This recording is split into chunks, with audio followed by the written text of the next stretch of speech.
हिंदुत्व के पिछले एपिसोड में हमने सावरकर के माध्यम से इस बात पर चर्चा करी थी कि किस तरीके से भारत की भूमि हिंदू राष्ट्र बनाने के लिए हिंदुओं को एक आदर्श भूमि प्रदान करती है। यह न केवल अपने प्राकृतिक संसाधनों में ही संपन्न है बल्कि प्राकृतिक तौर पर यह सुरक्षा भी प्रदान करती है। और इसके साथ साथ सबसे आइडियल सिचुएशन जो है वो ये है कि अवतारी पुरुषों की और भक्त पूजकों की एक परंपरा का इन्होंने हजारों साल में जो निर्माण किया है वो इसके लिए बिल्कुल आदर्श है। उसके साथ ही चैप्टर 8 की शुरुआत में ही सावरकर इस बात को स्पष्ट तौर पर लिख रहे हैं कि जिस प्रकार की भूमिका को लेकर हिंदू राष्ट्र हम स्थापित करना चाहते हैं उसमें हमें विरोध और आक्रमणों का भी सामना करना पड़ेगा और उसे किस तरीके से हमें कुचलना है उसके लिए क्या हिंदू तैयार हैं, इसका आह्वान भी उन्होंने किया है। और ये सब कुछ मैं अपने मन से नहीं बोल रही हूं, ये चैप्टर 8 के स्टार्टिंग के पैराग्राफ में ही मेंशन है। इसलिए कमेंट सेक्शन में धमकी देने वाले जो हैं कृपया इन सब चीजों को ध्यान से सुने। आप लोग तो ध्यान से सुनते नहीं हैं लेकिन धमकी देने वाले हर चीज को ध्यान से सुनते हैं और आप लोगों को सच पढ़कर सुनाने की एवज में मुझे धमकियां मिलती हैं कमेंट सेक्शन में। 2 एपिसोड पहले जाकर आप पढ़ सकते हैं कमेंट सेक्शन में। मुझे बड़े तरीके से धमकी दी जा रही है कि मैं हेट स्पीच अगर दूंगी तो भारतीय दंड संहिता के तहत मुझे 4 साल जेल और 10 लाख रुपए का जुर्माना भरना पड़ सकता है। जहां तक हो सके इन एपिसोड्स को अंत तक सुनिए क्योंकि इनमें जानने समझने को बहुत कुछ है। तो अब हम चर्चा को यहां से आगे लेकर चलेंगे और आज का ये अंतिम एपिसोड है इस पुस्तक का, इसलिए इसे ध्यान से सुनिएगा क्योंकि ये एपिसोड ही इस पुस्तक का एक्चुअल में सार है। जैसे गीता का सार होता है ना, वैसे ही ये एपिसोड अंतिम एपिसोड हिंदुत्व पुस्तक का सार है। तो चलिए मेरे साथ। जय भीम, मैं शालिनी और आप देख रहे हैं अंबेडकर नामा। मातृभूमि की तुलना में पुण्य भूमि के प्रति प्रेम श्रेष्ठतर होता है। अब इसके हर शब्द को ध्यान से सुनिएगा कि क्यों सावरकर जो है पूरी दुनिया भर से गद्दारी के उदाहरण ही प्रस्तुत यहां पर कर रहे हैं। ये क्या बेईमानी है? इसकी कुछ तो वजह होगी, जो वजह है वो अब इस आखिरी एपिसोड में है। सुनिए। तो चलिए एपिसोड शुरू करते हैं। संस्कृत के साथ ही समान पुण्य भूमि के प्रति प्रेम मातृभूमि के प्रति अधिक शक्तिशाली होता है। मुसलमानों का ही उदाहरण लीजिए। दिल्ली अथवा आगरा की तुलना में वे मक्का से ही अधिक प्रेम करते हैं। उनमें से कुछ लोग प्रकट रूप से कहते हैं कि इस्लाम की उन्नति के लिए अथवा अपने धर्म संस्थापकों की पुण्य भूमि का रक्षण करने हेतु प्रसंग आने पर वे सभी हिंदी बातों की आहुति देने के लिए कटिबद्ध हैं। अब ये हिंदी बातों में सावरकर कौन कौन सी बातों को इंक्लूड करते हैं, एज यूजुअल इसका कोई मेंशन नहीं है। यहूदी लोगों को भी यही विचार रहता है। जिन देशों में उन्हें आश्रम मिला है, तो आश्रय को आश्रम यहाँ पर लिखा हुआ है, एज यूजुअल मेरिटोरियस मिस्टेक। जिन देशों में उन्हें आश्रय मिला है, अनेक शतकों तक उत्कर्ष पूर्व जीवन का उपभोग उन्होंने किया, उस भूमि के प्रति उन्होंने कृतज्ञता पूर्वक प्रेम कभी प्रकट नहीं किया। उनकी भूमि के प्रति उनका आकर्षण नहीं होता। दूर होते हुए भी उनकी वास्तविक सहानुभूति उनकी पुण्य भूमि के लिए होगी। तथा यदि यहूदी राष्ट्र व इन देशों में जिन्हें वे अपना मानते हैं युद्ध का प्रसंग उत्पन्न होता है, तब ज्यू राष्ट्र से ही उनकी सहानुभूति रहेगी। तो ऐसा कहकर सावरकर जताना क्या चाहते हैं? क्या ये कि हिंदू राष्ट्र बनने के बाद भी भारत की धरती से इन लोगों का कोई लगाव नहीं रहेगा? ये अपने नेटिव नेशन के प्रति ही लगाव रखेंगे हमेशा? क्या ये मतलब है सावरकर का? कमेंट सेक्शन में मुझे बताइएगा जरूर। इस प्रकार से विरोधी पक्षों का साथ देने के इतने उदाहरण इतिहास में विद्यमान है कि उनका क्रमानुसार तथा संख्या देना निरर्थक होगा। जल्दी जल्दी पढ़ूंगी, ध्यान से सुनिए। विभिन्न समय पर जो क्रूसेड्स फुटनोट 84 अर्थात धर्म युद्ध हुए, उनमें इस बात की पुष्टि हो जाती है कि राष्ट्रीयत्व व भाषा द्वारा भिन्न जाति के लोगों को भी एकत्रित करने में पुण्य भूमि विषयक प्रेम विलक्षण प्रभावी होता है। फुटनोट पढ़ लेते हैं। फुटनोट 84 क्रूसेड्स ईसा की जन्मभूमि जेरूसलम को मुसलमानों से पुनः प्राप्त करने हेतु 11वें शतक के अंत में यूरोप के ईसाइयों ने एक संगठन बनाया तथा धर्म युद्ध किए। इन्हें क्रूसेड्स कहते हैं। तो ये धर्म युद्ध है। राष्ट्र में संपूर्ण स्थिरता तथा एकता का भाव निर्माण होने के बाद यदि कोई आदर्श स्थिति होती है तो वह वहां के निवासियों का उस भूमि के प्रति भक्ति भाव होना। तो राष्ट्रवाद को ये क्यों इतना बढ़ावा देते हैं? इससे आप समझ लीजिए कि ये सब चीजें भी जो है ना लोगों को जोड़ने में एक महत्वपूर्ण भूमिका अदा करती हैं, एक विचारधारा को डेवलप करने में बहुत अहम भूमिका निभाती हैं। उनके पितरों तथा पूर्वजों की भूमि ही उनके ईश्वरों, देवताओं के, ऋषियों की तथा धर्म संस्थापक साधु पुरुषों की भी भूमि होनी चाहिए। इसी भूमि में उनके इतिहास की घटनाएं घटी हुई होनी चाहिए तथा उनके पुराण भी वहीं निर्माण किए गए होने चाहिए। तो यहाँ पर इन्होंने पुराणों का जिक्र किया है, वेदों का कोई जिक्र नहीं किया है। सेकंड चैप्टर में हमने बखूबी पढ़ा था कि वेद जो है वो कहीं और से लिए गए हैं। जैन अवस्था से 90% वेद जो हैं वो मिलते हैं, सिर्फ 10% ही हैं जिनमें अलग बातें लिखी गई हैं। हिंदू ऐसी एकमेव जाति है जिसे इस प्रकार की आदर्श स्थिति प्राप्त हुई है। उसी के कारण राष्ट्रीय स्थिरता व एकता की भावना तथा कीर्ति संपादन करने हेतु एक निश्चित स्फूर्ति स्थान उन्हें प्राप्त हो चुका है। चीनी लोग भी हम लोगों जैसे भाग्यशाली नहीं हैं। केवल अरेबिया और फिलिस्तीन को ही और भविष्य में अपने राष्ट्र स्थापित करने को यदि यहूदियों को अवसर प्राप्त होता है, तब उन्हें इस क्वचित ही दिखाई देने वाली युति का लाभ प्राप्त होने की संभावना है। मतलब जहां जहां लोगों को इस तरह का आचरण करना है जैसा सावरकर ने लिखा है हिंदू राष्ट्र बनाने के लिए, तो इन्हें हिंदुओं की तरफ देखकर सीखना चाहिए कि इन्हें एक्चुअल में करना क्या चाहिए। परंतु महान राष्ट्र स्थापित करने हेतु प्राकृतिक, सांस्कृतिक, ऐतिहासिक तथा संख्याबल आदि आवश्यक घटकों का विचार करना पूर्णतः गौण प्रतीत होता है। ये सभी बातें जो है ना, ये गौण है, मतलब सेकेंडरी बातें हैं। प्राइमरी बातें तो हैं मुट्ठी भर लोगों का, करोड़ों लोगों की सोच को हाईजैक कर लेना। यदि सोच ही हाईजैक हो गई, सोचने समझने का तरीका ही आपका पलट दिया गया, तब फिर बाकी सारी बातें तो सेकेंडरी रह जाती हैं। तथापि फिलिस्तीन यहूदी लोगों का स्वप्न फिलिस्तीन राष्ट्र के रूप में साकार हुआ भी तब भी ऊपर निर्दिष्ट घटकों की कमी उनके लिए सदैव बनी ही रहेगी। मतलब ज्योग्राफिकल एरिया भी, सांस्कृतिक तौर पर भी, और जाति व्यवस्था जैसी सामाजिक व्यवस्था उनके पास नहीं होगी। अगला टॉपिक, भाग्यशाली भारत भूमि। इंग्लैंड, फ्रांस, जर्मनी, इटली, तुर्कस्तान, जापान, अफगानिस्तान, आज का इजिप्ट विद इन ब्रैकेट पुंटों को प्राचीन वंशज, तो यहाँ पुंटों के प्राचीन वंशज होना चाहिए था, एज यूजुअल मिस्टेक। तथा उनकी इजिप्ट बहुत समय पूर्व ही नष्ट हो चुका है। तथा अन्य संस्थान Mexico, Peru, Chile within bracket, इनसे छोटे देशों का उल्लेख करना भी आवश्यक नहीं है, ब्रैकेट क्लोज। आदि सारे देश कुछ सीमा तक एकात्मक तथा एक रूप दिखाई देते हैं, परंतु भौगोलिक, सांस्कृतिक, ऐतिहासिक तथा सामाजिक विषयक आवश्यक बातों में वे हम लोगों के समान भाग्यशाली नहीं हैं। तो समाज विषयक बातें क्या है? जातिगत सामाजिक व्यवस्था। इसके अतिरिक्त पुण्यवान मातृभूमि प्राप्त करने का दुर्लभ सौभाग्य भी उन्हें प्राप्त नहीं हुआ है। रूस तथा अमेरिका भौगोलिक अर्थ से विस्तृत भू प्रदेश प्राप्त हुए हैं, परंतु राष्ट्रीयत्व के जो अन्य आवश्यक अभिलक्षण हैं उसका संपूर्ण अभाव यहाँ दिखाई देता है। आज विश्व के राष्ट्रों में भौगोलिक, जातीय, सांस्कृतिक तथा संख्याबल आदि, तो यहाँ पर राष्ट्रीय को भी इन्होंने जातीय लिखा है, आदि जो आवश्यक अभिलक्षण है वे सभी हिंदुओं के समान यदि किसी अन्य राष्ट्र में विद्यमान हो तो केवल चीन का ही निर्देश किया जा सकता है।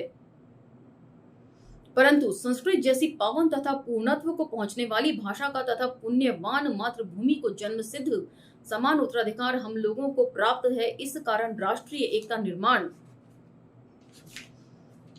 करने की दृष्टि से आवश्यक अभिलक्षणों का अथवा प्रमुख अंगों का विचार करने पर ऐसा प्रतीत होता है कि हम लोग अधिक सौभाग्यशाली हैं। चीन में चीनी लोग बसते हैं, उसी तरीके से ये लोग यहाँ हिंदू राष्ट्र बनाना चाहते हैं, सबको ये हिंदी ही कहलवाना चाहते हैं। अगले टॉपिक में जानिए, हिंदू बंधुओं संगठित होने पर ही आप लोग जीवित रह सकेंगे। एक बार भूतकाल पर दृष्टिक्षेप डालिए, तत्पश्चात वर्तमान का अवलोकन कीजिए। एशिया के मुसलमानों की संगठना, यूरोप के विभिन्न राष्ट्रों के राजकीय उद्देश्यों से प्रभावित संघ, अफ्रीका तथा अमेरिका में चल रहे एथियोपिया आंदोलन आदि को सतर्कता पूर्वक देखे जाने की जरूरत है। इन आंदोलनों को सतर्कता पूर्वक देखने के पश्चात हे हिंदू बंधुओं, विचार कीजिए, आपका भवितव्य सदा के लिए इस हिंदुस्तान के भवितव्य से ही जुड़ा हुआ है क्या? तब यह भी विचार करें कि हिंदुस्तान के भविष्य को भले या बुरे प्रकार से निर्माण करने का काम हिंदुओं को ही करना है। क्यों केवल हिंदुओं को करना है? भारत एक धर्मनिरपेक्ष देश है। बाकी धर्मों का रिप्रेजेंटेशन कहाँ है? बाकी समुदाय कहाँ जाएंगे? सिर्फ हिंदू ही क्यों करेंगे? इन सभी बातों का जवाब आप मुझे कमेंट सेक्शन में देते चलिएगा। और धमकी देने वाले भी तर्कपूर्ण विचार सामने रखिए। ये हिंदुओं की शक्ति पर ही निर्भर करता है। हिंदू, मुसलमान, पारसी, ईसाई और यहूदी लोगों को वे प्रथम हिंदी तथा बाद में अन्य हैं। हम लोग कहते हैं हम लोग सबसे पहले भारतीय हैं, बाद में हिंदू, मुस्लिम, सिख, ईसाई हैं। ये लोग कहते हैं ये सभी लोग सबसे पहले हिंदी हैं, बाद में इन्हें कुछ और मानना चाहिए अपने आप को। इस प्रकार की सभी को सम्मिलित करने वाली एक विस्तृत राष्ट्रीयत्व की कल्पना निर्माण करने का तथा अधिक विस्तृत राष्ट्रीयत्व से उन्हें प्रेम करने का पाठ देने का प्रयास हम लोग अपनी संपूर्ण शक्ति लगाकर कर रहे हैं। तो राष्ट्रवाद क्यों इतना इन्हें पसंद है और उसका इतना प्रचार प्रसार ये लोग क्यों कर रहे हैं, अब आप लोगों को समझ आ रहा होगा। तो पिछले 10 सालों में किस तरीके से कुछ ज्यादा ही प्रचार प्रसार हम लोगों ने देखा है और इसका महिमा मंडन किस तरीके से किया जा रहा है कि सरकार के खिलाफ बोलना भी राष्ट्रद्रोह में आ गया है। इस ध्येय की दिशा में प्रगति करने हेतु हिंदुस्तान किस सीमा तक सफल हो सकता है ये ज्ञात नहीं है, परंतु एक बात सूर्य प्रकाश के समान साफ दिखाई देती है और यह केवल हिंदुस्तान के संदर्भ में ही नहीं, अखिल विश्व के लिए भी साफ है। किसी भी राष्ट्र की निर्मिति के लिए किसी एक पक्ष की आवश्यकता तो रहती ही है। राष्ट्र का सारा अस्तित्व यदि कहीं प्रकट होता है तो वह राष्ट्र के लोगों में तथा जाति के जीवन से ही प्रकट होता है। राष्ट्रीयता भी जाति, जाति भी जाति, जाति है कि जाति ही नहीं इनके दिमाग से। उन लोगों के सारे हित संबंध, भूतकाल का सारा इतिहास तथा भविष्य की सारी आशाएं आकांक्षाएं उस राष्ट्र के साथ तथा उस भूमि से ही जुड़ी रहती हैं। वे उस राष्ट्र मंदिर के प्रथम और अंतिम ही नहीं एकमेव आकार स्तंभ रहते हैं।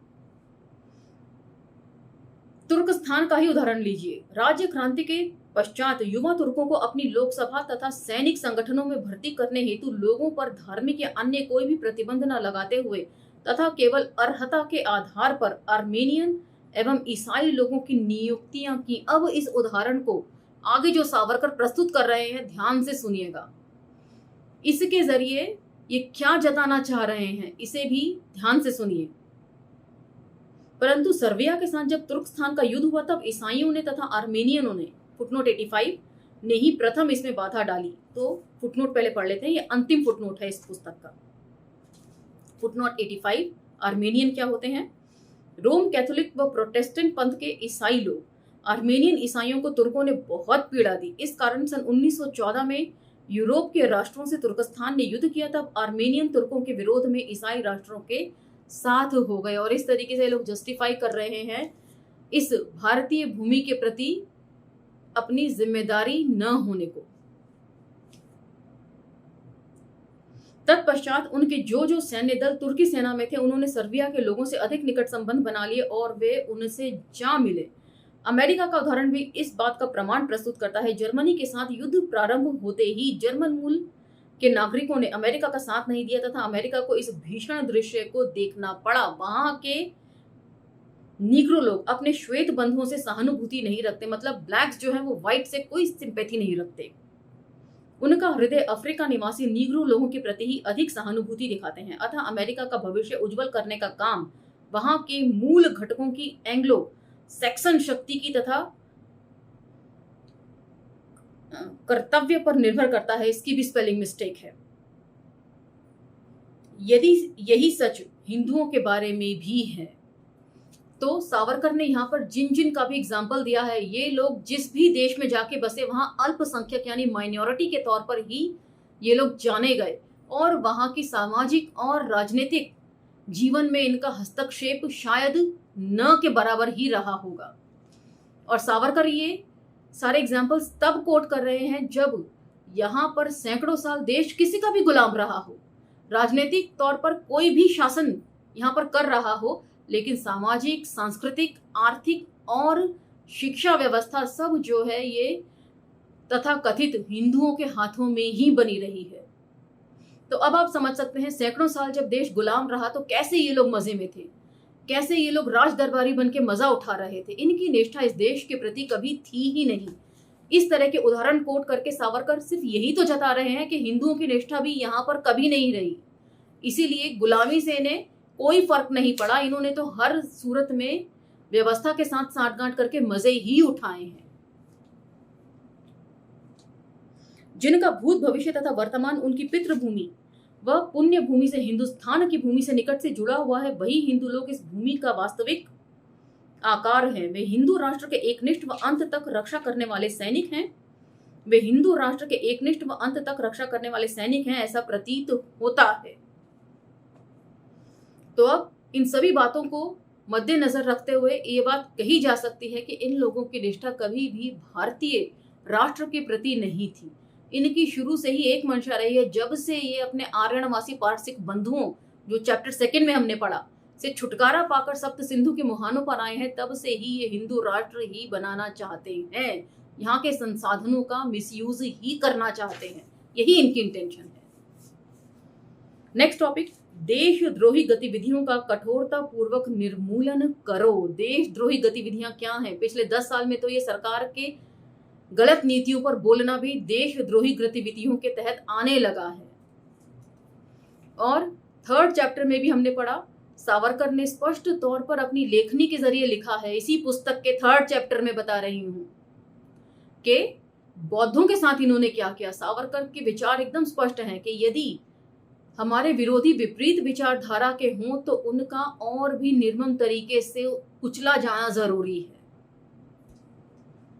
ये सब इन्होंने इसी पुस्तक में अपनी लेखनी के जरिए लिखा है। धमकी देने वाले एक बार इस पुस्तक को पढ़ जरूर लें। टेक्स्ट पर लौटते हैं। हिंदी राष्ट्रीयत्व की दृष्टि से भी हिंदुओं, आप अपना हिंदू राष्ट्रीयत्व अधिक बलशाली तथा सामर्थ बनाओ। हम लोगों के अहिंदू बंधुओं को ही नहीं, विश्व के किसी को भी जानबूझकर दुख देना उचित नहीं है, परंतु हम लोगों की जाति व भूमि का न्याय और आवश्यक संरक्षण करने हेतु, न्याय की स्पेलिंग भी मिस्टेक है, करने हेतु तथा विभिन्न देशों में जो पेन इज्झम्स, इसका क्या मतलब है मुझे नहीं पता, व्यर्थ में पनप रहे हैं, दूसरे देशों पर किसी न किसी मिथ्या कारण से आक्रमण कर रहे हैं, उनकी तथा अपने ही बंधुओं की हमारे देश की बलि चढ़ाने की जो नीच देशद्रोही कार्यवाहियां चल रही हैं, उन्हें समूल नष्ट करते समय हमें किसी के क्रोध या खुशी का विचार नहीं करना चाहिए। और ये देशद्रोही गतिविधियां क्या हैं? हिंदू राष्ट्र के निर्माण में बाधा उत्पन्न करना। 8th चैप्टर के शुरू के पैराग्राफ में ही ये सारी बातें लिख दी हैं। जब तक हिंदुस्तान में रहते हैं वे प्रथमतः हिंदुस्तान राष्ट्र के नागरिक हैं तथा बाद में अन्य कुछ भी हैं, ऐसा नहीं कहते, परंतु उनके विपरीत अत्यंत संकुचित हेतु से संरक्षण तथा आक्रमण संघ बना रहे हैं। तब तक हे हिंदू बंधुओं, जिस कारण तुम्हारी जाति का एक विध तथा एकात्मक समाज देह बनी हुई है, मतलब जब तक जाति व्यवस्था बनी हुई है, इन ज्ञान तंतुओं का जाल के समान समाज देह में विद्यमान सूक्ष्म बंधनों को अधिक बलशाली बनाने का प्रयास कीजिए। कि मतलब जब जब जाति व्यवस्था में चटकन पैदा होने लगे ना, तो फेविकॉल के मजबूत जोड़ से उसको जोड़ दो। आप लोगों में जो कोई आत्मघात की भावना के कारण अत्यंत महत्वपूर्ण रहे ममता के बंधन तोड़ने के प्रयास कर रहे हैं तथा हिंदू नाम का त्याग करने का विचार कर रहे हैं, उन्हें जबरदस्त सजा होगी। और इसी के तहत शायद मुझे धमकी भी कमेंट सेक्शन में दी जा रही है। धमकाया है सावरकर ने कि सावधान, हम क्या करेंगे ये समझ लो पहले। उन्हें तत्पश्चात ऐसा भी अनुभव होगा कि वे अपनी जाति के जीवन से उत्पन्न होने वाली जीवंतता और सामर्थ्य शक्ति को खो चुके हैं। वो तो पहले ही अछूत कहकर, शूद्र कहकर हजारों साल से उनको एकदम निकम्मा बना ही दिया गया है। हिंदुत्व के अंतर्भूत किए हुए राष्ट्रीयत्व के जिन अभिलक्षणों पर हम लोगों ने विचार किया है, उनमें से कुछ भी जिन लक्षणों में विद्यमान है, वे स्पेन पुर्तगाल जैसे राष्ट्र विश्व में सिंह पराक्रम कर रहे हैं। अब ये सभी लक्षण विद्यमान होने पर इस विश्व में ऐसी कौन सी बात है जिसे हिंदुओं के शक्ति सामर्थ्य से नहीं किया जा सकता। हिंदुत्व का आदर्श तत्व ज्ञान, ये इस पुस्तक का अंतिम चैप्टर है। 30 करोड़ की जनसंख्या हिंदुस्तान के समान पराक्रम करने हेतु उपयुक्त विस्तृत क्षेत्र, पितृभूमि अथवा पुण्य भूमि भी यहाँ है। महान इतिहास का उत्तराधिकार तथा समान संस्कृति व समान रक्त के बंधनों से एकात्मकता पाई हुई प्रचंड जनशक्ति द्वारा इस सामग्री के बल पर विश्व को अपनी बात मानने पर बाध्य किया जा सकता है। हिंदू राष्ट्र बनाने के लिए जो सारे प्रपंच कर रहे हैं, उसकी नीयत क्या है, उसके पीछे की, ये सावरकर यहाँ लिख रहे हैं। ये पूरी दुनिया को अपने कदमों में झुकाना चाहते हैं और पहले भी ये लिख चुके हैं 7वें चैप्टर में कि जहां जहां हिंदू जाएंगे वो अपनी जातिगत सोच ही फैलाएंगे और वहां पर भी एक नया राष्ट्र बनाने की पूरी ये लोग कोशिश करेंगे। भविष्य में किसी दिन ये प्रचंड शक्ति मानव जाति को ज्ञात होगी। इसी के साथ यह भी उतना ही सत्य है कि जब कभी हिंदुओं को इस प्रकार का स्थान प्राप्त होगा और वे जब संपूर्ण विश्व को अपनी बात मान लेने के लिए बाध्य करेंगे, तब ये कहना सीता के शब्दों अथवा बौद्ध के उपदेश से कुछ भिन्न नहीं होगा। तो जब जब भी इन्हें इस तरह की भूमि मिलेगी, मतलब हजारों साल से करोड़ों लोगों को बेवकूफ बनाने वाली भूमि जो भारत की रही है, ये यही करेंगे जो इन्होंने भारत के साथ किया है। हिंदू जब एक हिंदू ही नहीं बना रहता, तब वास्तविक अर्थ में उच्च अवस्था को प्राप्त हिंदू ही होता है। जो जितना बोलता है ना कि हम तो जाति मानते ही नहीं, वो उतना बड़ा जातिवाद होता है, जातिवादी होता है। शंकराचार्य के साथ वे कह सकता है कि संपूर्ण विश्व ही हम लोगों की काशी, वाराणसी, मेदिनी है, अथवा तुकाराम के साथ के समान कहता है, आमुचा स्वदेश भुवनत्रया मध्यवास। हम लोगों का ये स्वदेश कौन सा है बंधुओं? इस विश्व की त्रिभुवनों की जो मर्यादाएं हैं, वही हमारे देश की सीमा क्षितिज हैं। तो भारत को इन्होंने कभी अपना माना ही नहीं। इसके साथ ये पुस्तक समाप्त होती है। यहाँ पर अंत में पूरी पुस्तक का सार जो है ना, निचोड़ सावरकर ने प्रस्तुत कर दिया है कि पूरे दुनिया को ये अपना ही मानते हैं। तो पूरी दुनिया को ही अब सावधान हो जाना चाहिए, जो कि वो हो भी रही है। तरह तरह के जातिवाद के खिलाफ बने गए कठोर नियम जो हैं, इस बात का सबूत हैं। इसी के साथ ये पुस्तक समाप्त होती है। यदि इसमें दी गई इंफॉर्मेशन आपको सही और इंफॉर्मेटिव लगे, तो आप उसे दूसरे सोशल मीडिया के प्लेटफॉर्म्स पर जरूर स्प्रेड करें। अगले एपिसोड में अगली पुस्तक के साथ मैं फिर हाजिर हो जाऊंगी। अब मुझे इजाजत दीजिए। अम्बेडकरनामा को लाइक, शेयर, सब्सक्राइब यदि आपको जरूरी लगे तो जरूर कीजिए। मिलते हैं अगले एपिसोड में अगली पुस्तक के साथ। अब मुझे आज्ञा दीजिए। धन्यवाद।